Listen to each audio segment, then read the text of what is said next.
So one of the big picture questions with Bernie Sanders is whether he has a ceiling on the Democratic side.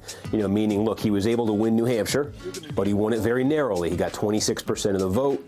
His margin over Pete Buttigieg was a 1.5. Iowa was a jumble. The Sanders folks will say they won it. The Buttigieg folks will say they won it. It was basically the closest thing to a tie you could ever get out of Iowa. The question, though, is Sanders running for president now for 4 or 5 years, the huge grassroots army he has, all the money he's taken in small dollar donations. Is there a limit to the actual support he can get from Democrats? Are there a critical number of Democrats who look at him and just say, maybe I like Bernie Sanders, but I don't want him to be the nominee. I don't trust that he's a strong general election candidate. I don't want this party to be running a Democratic socialist. That's sort of the question that's out there. When you look at someone like Bernie Sanders, who has a history, who has identified himself as a Democratic socialist, is this someone that you think can win?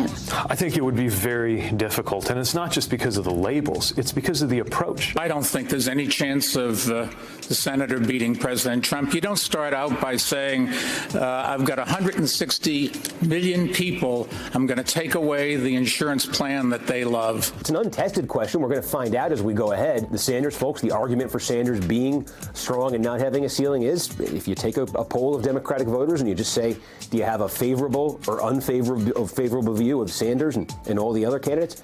Sanders' scores are really high. His favorable score among Democrats is like in the 70s.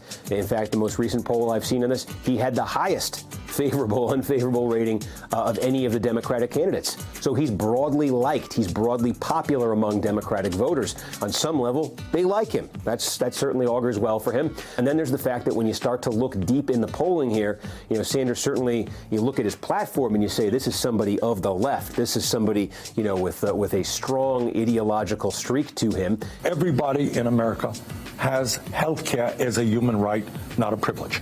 To raise the minimum wage to a living wage, to guarantee health care to all, to deal finally with climate change as the existential crisis that it is. Does very well with self-identified, very liberal voters, does well with self-identified liberal voters. The interesting thing with Sanders, though, is you would expect, based on his platform, and I think sort of the image that you see of him, you might expect he has basically no support with moderates. I mean, how many moderates are going to support a Democratic socialist? It turns out, in some polls, he's running in second place among moderates in the Democratic Party. And also, if you look sort of demographically, we've talked for so long about Joe Biden having the most support among black Democrats. Sanders is moving up there. Most recent poll, national poll, showed that Sanders was within 3 points of Joe Biden among black Democrats. Sanders also is doing well with Hispanics. So there's a more ethnically diverse coalition, potentially, that Sanders is starting to build. It's all a long way of saying you're seeing some of the pieces that were kind of there, think back 4 years ago, on the Republican side to Donald Trump, because they were asking back then, I know Sanders people don't probably like the comparison, but with Donald Trump, the question that was asked during those Republican primaries in 2016 was, is there a ceiling? He's a race-baiting, xenophobic, religious bigot.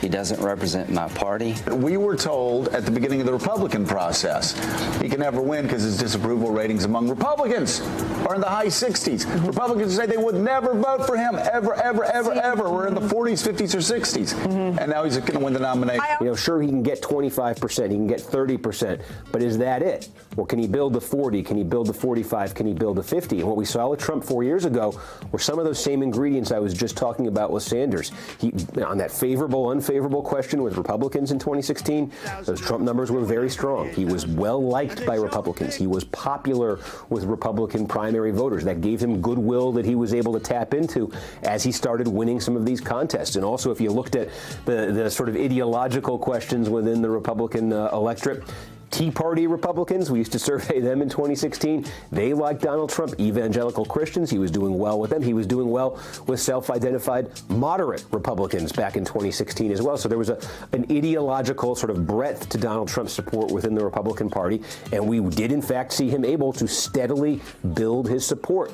Started out in the 20s, was able to make it into the 30s, then the 40s. And by the end, when he locked up the nomination, he was 50s and over, 50% and over in those Republican primary races. He was able to build, and I think when you look at the question with Sanders of whether he has a ceiling, his campaign is certainly hoping some of those same ingredients within the Democratic Party are there for him as well.